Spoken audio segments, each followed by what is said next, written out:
السلام عليكم، ازيكم يا حبايبي؟ عاملين ايه؟ يا رب تكونوا بخير. كل سنه وانتم طيبين. كفايه بقى فينو وبقسماط اللي بيهفت الاولاد. اعملي لهم سندوتش حرش وشبعهم طول اليوم. السندوتش اللي بيقفوا عليه طابور عشان يجيبوه ب10 جنيه، ان شاء الله هنوفر الفلوس وهنعمله في البيت، ولا تعب ولا غلبة، وهنعمله في البيت بطريقة سهلة وبسيطة وبحاجات كلها من البيت. أهم حاجة اسمها الفيديو خطوة خطوة عشان تعملي أحلى طعمية. يعني الفيديو بتاعنا هيبدأ من أول عمل الطعمية بطريقة عمل عجينة الطعمية زي بتاع المطاعم في البيت، وأحلى وأنضف.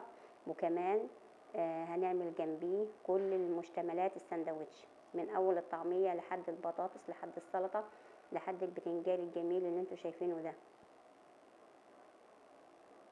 اهم حاجة اسمها الفيديو خطوة خطوة عشان تعرفي الطريقة المظبوطة لعمل الطعمية، ازاي تكون طعمية عجينتها منفوخة وطرية وهشة وجميلة زي بتاعة المطاعم وأحلى. اسمها الفيديو خطوة خطوة عشان تعملي أحلى سندوتش. يلا بينا على الطريقة. اللهم صل وبارك وسلم على سيدنا محمد عليه أفضل الصلاة والسلام. لو لسه أول مرة تشوفي القناة يا ريت لو لسه أول مرة تشوفي القناة يا ريت تشرفيني باشتراكك، هكون سعيدة بحضرتك. لايك كده يا جماعة، لايك من ايدكم الحلوين بيشير الفيديو ويرفعه. وفي ناس فقيرة ما تقدرش تشتري السندوتش او ما تقدرش تشتري كمية كتيرة من السندوتشات لو عندها اولاد كتير ولا حاجة، فيعملوا الطعمية دي بنفس الطريقة. فانت لو عملتي لايكات وشيرت الفيديو، انت الخير هيعم على الجميع، انت تستفيدي وغيرك يستفيد. تمام كده؟ يلا بينا بقى على الطريقة. في البداية كده معايا فول مدشوش، جايبه نص كيلو وغسلاه كويس ونقعاه لمدة يومين. يعني بنقعه كده لمدة يومين عشان يطرى معايا. تمام كده؟ وبعد ما انقعه يبقى فيه مية زي يعني بغير عليه المية كذا مرة. لازم تغيري المية عليه كذا مرة عشان بيبقى فيه مية كده عليه بتبقى لونها ابيض كده وتخينة، فدي مش مستحبة، لازم تغيريها كذا مرة. وبعد ما يتنقع لازم برضو تصفيه من المية دي وتغيريها تغسليه كذا مرة يعني. تمام كده؟ يبقى معايا هنا نص كيلو فول مدشوش نقعاه كذا مره وغسلاه ومنضفاه. ومعايا هنا طبعا تحطي ربطه كرات، يعني ربطه صغيره كرات، يا اما ربطه بصل اللي هو الاخضر، يا اما لو ما عندكيش زي كده رحت عشان اجيب كرات ما لقيتش. طبعا تحطي ربطه كزبره على شبت، يعني نص شبت ونص كزبره. ما تكتريش الخضره عشان لون الطعميه ما يبقاش اسمر ويبقى غامق. تمام كده؟ خلي لونها فاتح زي بتاعه المطعم بالظبط. احنا هنا هنعمل حاجتنا زي المطاعم، يعني عشان الولاد ما يقولوش في فرق، لا ان شاء الله ما يبقاش في فرق، هتبقى زي بتاعه المطاعم واحلى واوفر وانضف. تمام كده؟ هنا بقى معايا ربطه خضره زي ما قلت لكم مشكله، كزبره على شبت. تمام كده؟ ومعايا هنا كام فص توم، يعني 5 6 7 فصوص توم كده. وهنا التوابل كزبره ناشفه، ومعايا ملح على حسب الكميه اللي انت حطاها، حطيت معلقتين صغيرين، والورقتين لوري مش اكتر من كده. يعني الطعميه بتاعتنا ما فيهاش اي توابل، عجينه الطعميه ما فيهاش اي توابل زياده عن الكزبره والملح ورقتين لوري. طبعا ورقتين لوري فايدتهم ايه؟ بيدي ريحه كده، بيدي ريحه للعجينه وبتخلي الطعميه ريحتها مفحفحه كده وجميله. تمام كده؟ طبعا احنا مش هنحط كربوناتو ولا بيكنج باودر، يعني طبعا في المطاعم بيحطوا، لا احنا عاملين كميه قليله فمش هنحط بيكنج باودر ولا كربوناتو، وهتبقى منفوخه معاكي. واهم حاجه اسمها الفيديو عشان تعرفي الطريقه المظبوطه. ما تجريش الفيديو، انا بقول لك ما تجريش الفيديو، مش بقول لك كده عشان انت مثلا انا هستفيد منك ولا اي حاجه، لا.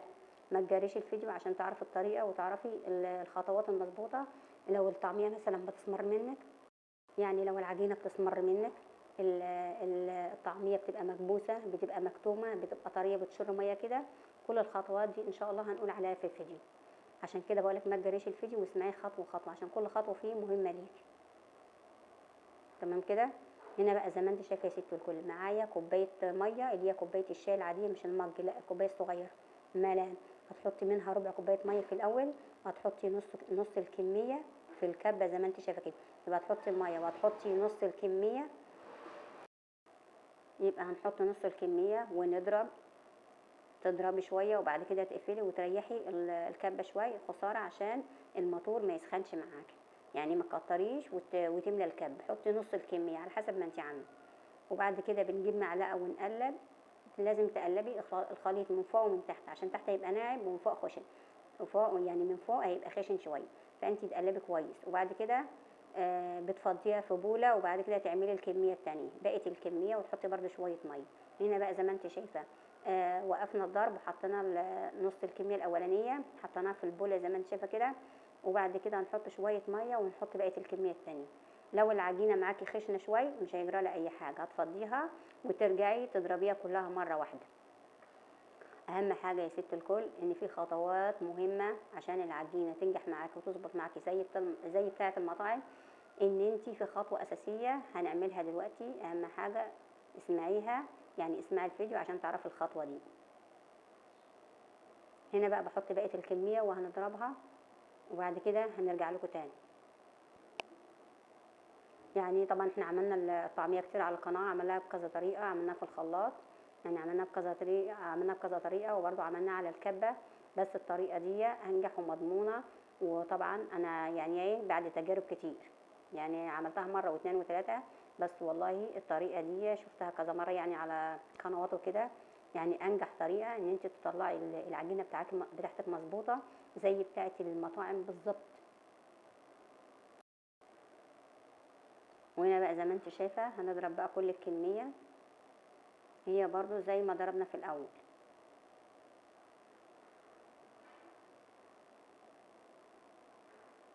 هتضربي كويس، وبعد كده تقلبي بالمعلقه وتحطي بقى كل الكميه في البوله. هنا بقى زي ما انت شايفه انا ضربتها، بس برضو ايه يعني مش اللي هي ناعمه قوي. هنا بقى دي الخطوه الاساسيه اللي قلت لك لازم تسمعي الفيديو الاخر عشان تعمليها زي المطعم بالظبط. طبعا انت بتروحي في المطعم في حاجه كده بتصدع دماغك وانت واقفه بتجيبي الطعميه، اللي هي الحجر اللي بيضربوا عليه الطعميه. طبعا الحجر ده بيدخل للعجينه هواء. هنا بقى طبعا احنا ما عندناش حجر في البيت، فمعانا مضرب سلك زي ما انت شايفه. وهنا بقى دي كل الكميه هنضرب بقى كويس، يعني ممكن تضربي ساعه كده او اكتر، لو انت تعبتي ولا حاجه خلي بنوته بتضرب كويس بالمضرب السلك. طبعا زي ما انت شايفه طبعا الكميه دي كانت نص الكميه، بعد ما ضربنا ودخلنا للعجينه هواء بقت الكميه زي ما انت شايفه كده. بسم الله ما شاء الله، البوله بقت ملانه معانا، العجينه دخلها هواء بقت كريمي، يعتبر زي الكريم شانتيه، طريه وخفيفه. هنا بقى زي ما انت شايفه يا ست الكل هنقل الطعميه بقى مع بعض. وهتكون طبعا انا عملت العجينه دي بالليل وقالتها تاني يوم الصبح، يبقى لازم تعمليها من بالليل عشان تستريح معاك وعشان ما تفكش معاك. هنا بقى مش حاطين لها كربونات ولا اي حاجه، يعني عشان الطعميه تنجح معاكي وما تسيبش وما تفكش، ان انت تعملي العجينه من بالليل وتعملي الخطوات دي مظبوطه، وترجعي بقى الصبح وقت ما هتقليها برضو تضربيها تاني وتدخلي لها هوا. يعني طبعا الهوا ده هيكون خرج منها لما تخليها تاني يوم، تيجي بقى يعني لما تحطيها في التلاجة وتخليها تاني يوم هيكون الهوا ده خرج منها. انت بقى وقت ما تقليها هتحطي بقى الكميه اللي انت هتعمليها وتدخلي لها برضو هوا زي الاول كده، وهتبقى. وهنا بقى هنقلي زي ما انت شايفه، طبعا انا حطيت الكميه طبعا على قد عدد الافراد الاسره. اضربها برضو بالسلك كذا مره كده وندخلها هوا. وهنا ده طبعا سمسم وكزبره ناشفه عشان اعمل وش كده للقرصه طعميه تبقى زي جاهزه بالظبط. هنا بقى يا ست الكل حابه تقليها تعمليها بايدك اعمليها، هتبلي بس ايدك حاجه بسيطه كده ميه، بس انا عملتها بالمعلقه عشان الولاد كانوا واقفين وعايزين يمشوا، فانا قلت عشان الحق التصوير يعني وكده. هنا بقى معايا بوله، يعني معايا طاسه، معلش معايا طاسه فيها زيت. وهنا بسخن الزيت واحط بقى الطعميه زي ما انت شايفه كده، احط بالمعلقه واحط على وشها السمسم. هتكون جميله فعلا والله، مقرمشه وجميله وخفيفه، وهتشوفوها معايا دلوقتي زي اللي بنشتريها بالظبط. لا هي سمراء ولا هي مكتومه ولا فيها بيكنج باودر ولا كربونات ولا اي حاجه، طبيعيه واقتصاديه 100%، وحاجه موفره والله. والله هتوفر لك كتير. يعني انت هتروحي المطعم هتجيبي كام سندوتش على قعده، لو انت مثلا عندك 5 افراد زي كده، شايفين الطعميه ولونها وجمالها مقرمشه وخفيفه كده وهشه. يعني لو انت عندك 5 افراد وهتشتري سندوتشات، السندوتش النهارده اقل سندوتش ب10 جنيه، ومش بالجوده والنظافه اللي انت كمان هتعمليها في البيت. هتروحي تشتري 5 سندوتشات هتلاقيهم ب50 جنيه. طب وليه؟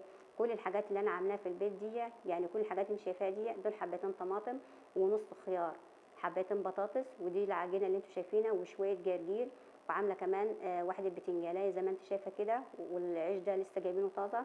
يعني كل حاجات اقتصاديه وكل حاجات من البيت.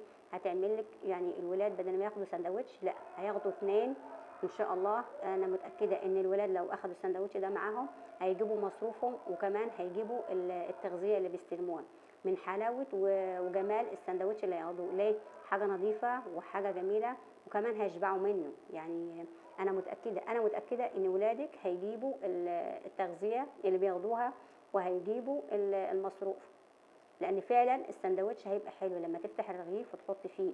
شايفين الجمال؟ شايفين لون الطعميه؟ فعلا والله خطير. يعني انا مش ببالغ ولا بزود، انتوا شايفين الفيديو بنفسكم. والله والله خطيره. يعني اول مره النتيجه تطلع مظبوطه معايا كده، يعني حلو زي والله والله احلى من بتاعه المطاعم. ودي بتنجلايه قليتها، حطيت عليها شويه خلطه فلفل كده احمر وشويه خل، وبقت بالجمال اللي انتوا شايفينه ده. ودي حبه جرجير، وده عيش لسه جايبينه طازه. وهنعمل احلى سندوتش.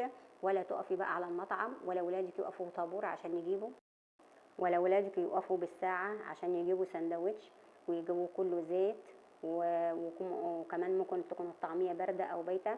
لا، اعملي لهم بقى في البيت حاجه اقتصاديه، حاجه موفره كل الحاجات دي من البيت، وحاجه نظيفه تضمنيها لاولادك كده، وحاجه جميله. ده سندوتش. طبعا هنحط الرغيف، هنحط فيه قرصان طعميه، وهنحط فيه وحدتين بطاطس، وكمان معلقتين سلطه، وحته بتنجانيه، وشويه جرجير، وهيبقى احلى سندوتش، اطعم واحلى واوفر من بره. ووفري فلوسك في جيبك. وكمان اعملي لولادك حاجه كده، يعني حاجه ما تهفتهمش، حاجه حلوه كده تفضل في بطنهم طول اليوم. طبعا بيروحوا المدرسه ويرجعوا يروحوا الدروس، ان شاء الله السندوتش ده هيشبعهم طول اليوم. يلا بقى، انا متاكده ان السندوتش ده محتاج كده لايك، ان انت تشيري الفيديو، والخير يعم عليكي وعليا وعلى الناس كلها، والناس كلها تعمل احلى سندوتشات لاولادها وتوفر. وبالف هنا وشفا كل سنه وانتم طيبين. لايك كده من ايديكم الحلوين يا احلى متابعين. السلام عليكم ورحمه الله وبركاته.